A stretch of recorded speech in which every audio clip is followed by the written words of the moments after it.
Eu segurava firme a mão do meu filho Caio, de 5 anos, enquanto caminhávamos pelo corredor estreito da galeria comercial. O lugar cheirava a loja antiga, ar-condicionado cansado e perfume barato misturado com fritura do quiosque da esquina. Caio pulava ao meu lado, sem perceber nada além da própria alegria. Dentro da minha bolsa, eu carregava um buquê simples de rosas vermelhas, já meio amassado. Comprei no sinal com o dinheiro contado. No bolso interno da jaqueta, dobrado com cuidado quase religioso, estava o bilhete da Mega Sena. 50 milhões de reais. Eu sentia o coração bater tão forte que parecia que alguém tinha ligado um motor dentro do meu peito. Minhas mãos suavam, as pernas tremiam, mas acima de tudo, havia uma certeza quente e quase infantil. Hoje, tudo ia mudar.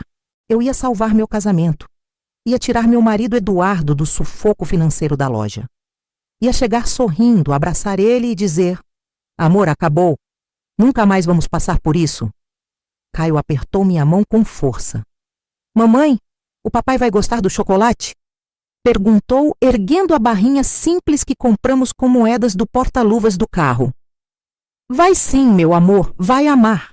Eu imaginava a cena repetidas vezes na minha cabeça.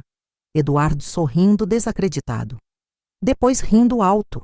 Depois me pedindo desculpa por todas as vezes que me chamou de acomodada, de sem ambição, de peso morto. Eu até ensaiei as palavras. Pensei em dizer que tudo aquilo ficaria para trás. Que a gente recomeçaria do zero, do jeito certo. Chegamos em frente à loja. A porta de vidro estava fechada. A placa dizia: fechado para almoço. Olhei o relógio no celular. Passava das 3 da tarde. Meu estômago apertou. Eduardo nunca fechava a loja naquele horário. Nunca. Ele reclamava que precisava vender cada minuto possível para dar conta do aluguel da galeria, das taxas, dos impostos. Quantas vezes eu ouvi ele dizer que fechar era jogar dinheiro fora. Estranho, murmurei. Caio olhou para mim confuso. Mamãe, o papai saiu? Deve ter ido resolver alguma coisa rapidinho. Respondi, tentando manter o tom leve. Peguei a chave reserva no fundo da bolsa. A mesma que ele me deu anos atrás, só para emergência. Girei devagar na fechadura. O sininho da porta tocou. Silêncio. A loja estava vazia demais, organizada demais.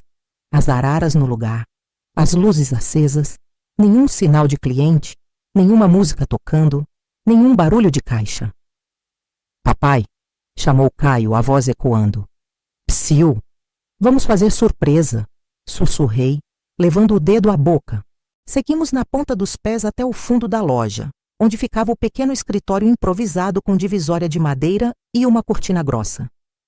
Era ali que Eduardo dizia resolver papelada, falar com fornecedores, fazer contas. Foi então que eu ouvi. No começo, não entendi direito.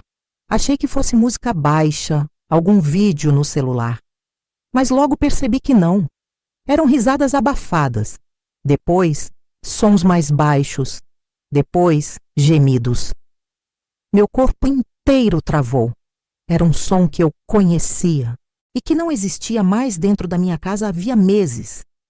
Meu coração começou a bater tão rápido que tive medo de desmaiar ali mesmo. Dei um passo para trás, puxando Caio pelo braço sem perceber a força. E então veio a voz dele, clara, cruel, sem qualquer cuidado. Ainda bem que aquela idiota vive rodando o dia inteiro com aquele carro velho. Nunca vai desconfiar de nada. O ar sumiu. Por um segundo achei que tivesse ouvido errado. Meu cérebro tentou negar, corrigir, inventar outra explicação. Mas antes que eu pudesse pensar em qualquer coisa, ouvi outra risada. Mais próxima, mais íntima. Caio soltou minha mão e esticou o braço na direção da cortina. Mamãe, o papai tá aí? Foi instinto. Larguei as flores no chão, me joguei na frente dele e tapei os ouvidos do meu filho com as 2 mãos. Puxei a cabeça dele contra o meu peito com força, como se pudesse proteger não só os ouvidos, mas a alma inteira dele. Não, filho. Não olha. Não escuta. Mamãe? Ele perguntou, a voz abafada, sentindo meu corpo tremer. Tá doendo? Eu não consegui responder. As lágrimas começaram a cair sem controle. Não era só a traição. Era o desprezo. Era a frase. Era a certeza de que enquanto eu dirigia 12 horas por dia para sustentar aquela casa, eu era chamada de idiota. Vamos embora, consegui dizer com a voz quebrada. Agora. Peguei Caio no colo, mesmo ele já sendo pesado para mim. Minhas pernas tremiam enquanto eu caminhava para fora da loja. O sininho tocou de novo quando abri a porta. Ninguém apareceu. Ninguém se importou. Do lado de fora, a galeria continuava igual. Pessoas andando, lojas abertas, vida seguindo. Só a minha tinha acabado ali. Coloquei Caio no chão, segurei firme a mão dele e comecei a andar sem olhar para trás. Mamãe, por que a gente não deu o chocolate? Ele perguntou confuso. O papai vai ficar triste? Engoli o choro. O papai estava ocupado, filho. Muito ocupado. Entramos no carro. Prendi Caio na cadeirinha com cuidado exagerado, as mãos ainda tremendo. Quando fechei a porta e sentei no banco da frente, desabei. Chorei em silêncio com o rosto apoiado no volante. No bolso da jaqueta, o bilhete da Mega Sena parecia pesar toneladas. 50 milhões. Eduardo achava que eu era fraca, que eu era dependente, que eu era uma idiota rodando por aí enquanto ele vencia. Ele não fazia ideia de que naquele mesmo dia tinha acabado de perder tudo. Meu nome é Luciana, tenho 39 anos. E olhando agora parece até estranho admitir, mas durante muito tempo eu realmente acreditei que amor era aguentar. Aguentar o cansaço, aguentar o silêncio, aguentar ser diminuída em nome da família. Conheci Eduardo quando ainda éramos jovens, cheios de planos e promessas. Ele falava em independência, em ter o próprio negócio, em nunca depender de chefe. Eu admirava aquilo. Admirava tanto que coloquei meus sonhos no bolso para sustentar os dele. Quando a oportunidade da loja apareceu, fui eu quem acreditou primeiro. Fui eu quem fez as contas, quem arriscou a rescisão inteira, quem assinou empréstimo no próprio nome. Eduardo dizia que era uma fase, que logo tudo daria retorno. E por um tempo eu acreditei. Trabalhava em escritório, rotina certinha, salário modesto, mas estável. Até que veio o corte. Um e-mail seco, uma reunião rápida, agradecemos seus serviços. Saí com uma caixa de papelão na mão e um nó no estômago. É só por um tempo, Eduardo disse. Você arruma outra coisa rápido. Arrumei. Virei motorista de aplicativo. No começo, ele dizia que me admirava. Depois parou de comentar. Em seguida, começou a reclamar.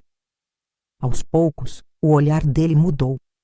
Onde antes havia parceria, passou a existir cobrança. Onde havia carinho, surgiu impaciência. Você se acomodou, ele dizia. Não corre atrás. Fica satisfeita com pouco. Pouco. 12 horas por dia no trânsito, dor nas costas, almoço frio dentro do carro, sono picado. Eu acordava antes do sol nascer, preparava o café, arrumava Caio, levava para a escola e saía para rodar. Voltava exausta, com as mãos dormentes de segurar o volante. Eduardo, muitas vezes, nem levantava os olhos quando eu chegava. Quanto deu hoje? Era a pergunta padrão. Não como você está. Não foi difícil. Só números. E aos poucos fui virando invisível. Eduardo começou a me comparar com outros homens, com outros maridos, com empresários da galeria, especialmente com o dono do prédio, aquele que sempre aparecia bem vestido, carro importado, sorriso fácil. Aquilo é postura, Eduardo dizia. Aquilo é ambição. Eu engolia seco. Quando tentei falar do jeito como aquele homem me olhava, Eduardo riu. Para de paranoia, ele só é educado. E eu calei. Porque precisava do aluguel negociado. Porque precisava que a loja desse certo. Porque precisava acreditar que aquilo tudo tinha um sentido. Mas havia uma coisa que nunca abandonei. toda semana, religiosamente, eu parava na mesma lotérica. Sempre a mesma, sempre os mesmos números. Era o meu ritual silencioso. Não contava a ninguém. Era só meu. Não era sobre dinheiro. Era sobre esperança. Se existir alguma justiça nesse mundo, me dá uma chance. Naquela sexta-feira, fiz o jogo como sempre. Guardei o bilhete na carteira e segui o dia. À noite, enquanto esperava uma corrida em frente a um bar, ouvi o anúncio dos números no rádio. Um por um. Meu coração começou a acelerar. Minhas mãos ficaram geladas. Eram datas importantes da minha vida. Datas que eu jogava há anos. Quando conferi, não consegui respirar. Desliguei o aplicativo.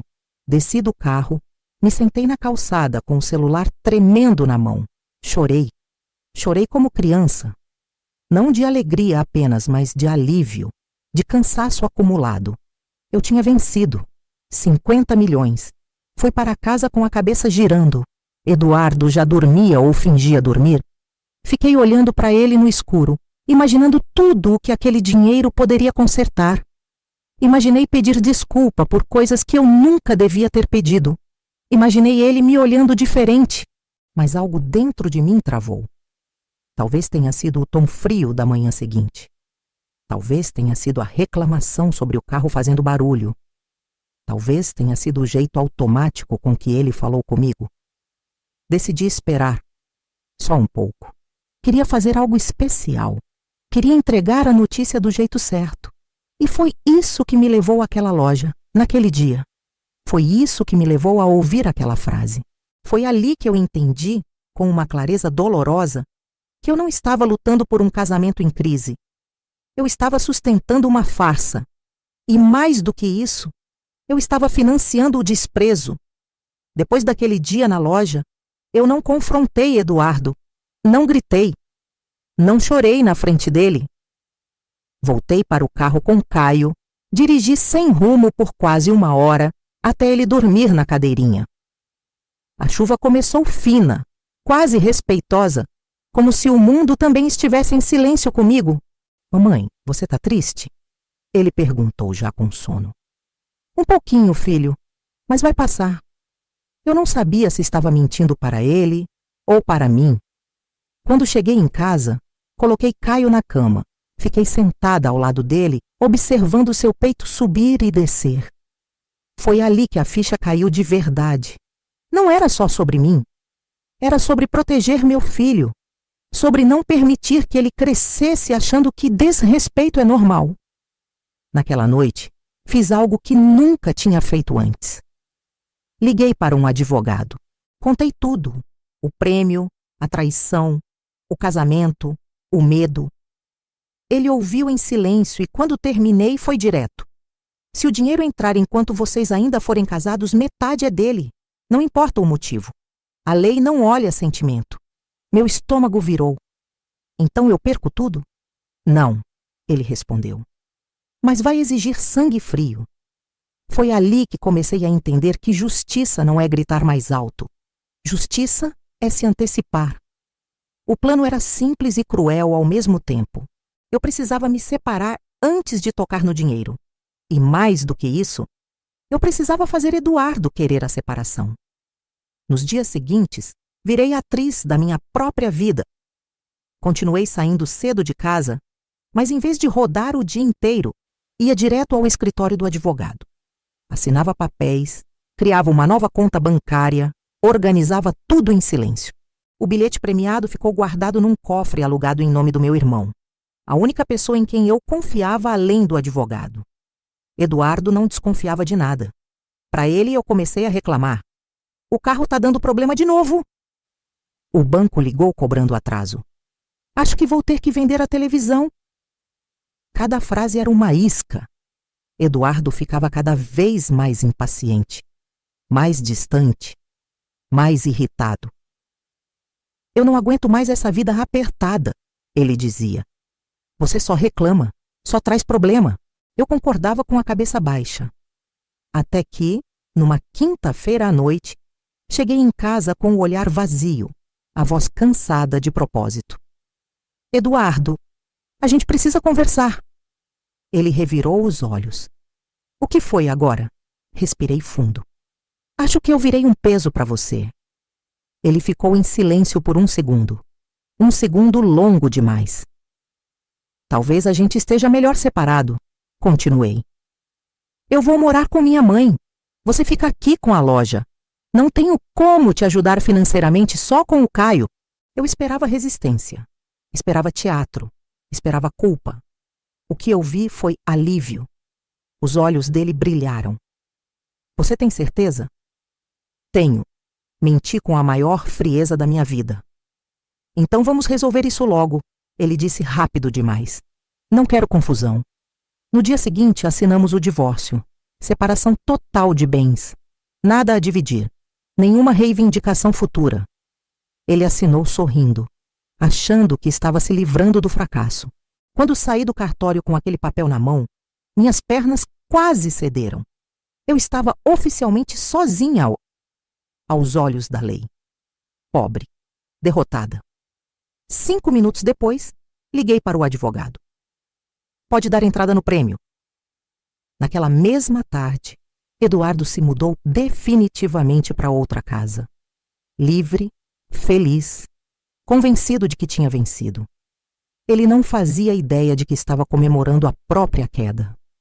Depois do divórcio, tudo aconteceu rápido. Rápido demais para quem achava que tinha controle de tudo. Enquanto Eduardo comemorava a liberdade recém-conquistada, eu finalizei aquilo que vinha sendo preparado em silêncio havia semanas. O dinheiro entrou. 50 milhões, transferidos para uma conta nova, criada exclusivamente para isso, longe de qualquer vínculo antigo. Eu não senti euforia, senti paz. Pela primeira vez em anos, dormi uma noite inteira sem acordar pensando em contas, em dívidas, em como esticar o dinheiro até o fim do mês. Mas eu ainda não tinha terminado. Foi através dos advogados que descobri que a galeria onde ficava a loja estava à venda. Dívidas escondidas, impostos atrasados, um proprietário desesperado por dinheiro vivo. Tudo aquilo que Eduardo dizia não existir, existia. Criamos uma empresa, um nome neutro, nenhuma ligação direta comigo. A proposta foi feita. O dono aceitou sem negociar. Ele achou que estava salvando o próprio império. Na verdade, estava entregando. 3 semanas depois, Eduardo me mandou uma mensagem pela primeira vez desde o divórcio. Você sumiu. Não respondi. No mesmo dia, ele postou uma foto na galeria, sorrindo, confiante, legenda falando sobre recomeços e escolhas certas. Doeu ver, não por saudade, mas por perceber como ele acreditava na própria versão da história. A reunião foi marcada para uma sexta-feira à tarde. Todos os lojistas foram convocados. Eduardo estava lá, confiante, circulando como se ainda fosse dono do lugar. Eu cheguei por outra entrada. Quando subi no pequeno palco improvisado, senti dezenas de olhos sobre mim. Murmúrios começaram. Reconheceram meu rosto. Alguns cochicharam. O que ela está fazendo aqui? Peguei o microfone com calma. Boa tarde, meu nome é Luciana. Eduardo virou na mesma hora. O sorriso morreu. Sou ex-esposa do Eduardo e a nova proprietária deste prédio. O silêncio foi absoluto. Ele riu, nervoso. Isso é alguma piada? Meu advogado se aproximou entregando os documentos. Não é. A transferência foi concluída ontem. Eduardo ficou pálido. Olhou para os papéis. Depois para mim. Depois para o chão. De onde você tirou esse dinheiro? Ele perguntou, a voz falhando. Da mesma vida que você chamou de fracasso, respondi. Só que eu não precisei pisar em ninguém para chegar aqui. As pessoas cochichavam. Algumas lojas fecharam as portas para ouvir melhor. Eduardo tentou falar algo, mas a voz não saiu. Como nova proprietária, continuei, fiz uma auditoria completa e descobri que sua loja está com aluguel atrasado há meses. O contrato venceu. Não foi renovado. Ele arregalou os olhos. Isso é vingança? Não, respondi. Isso é consequência.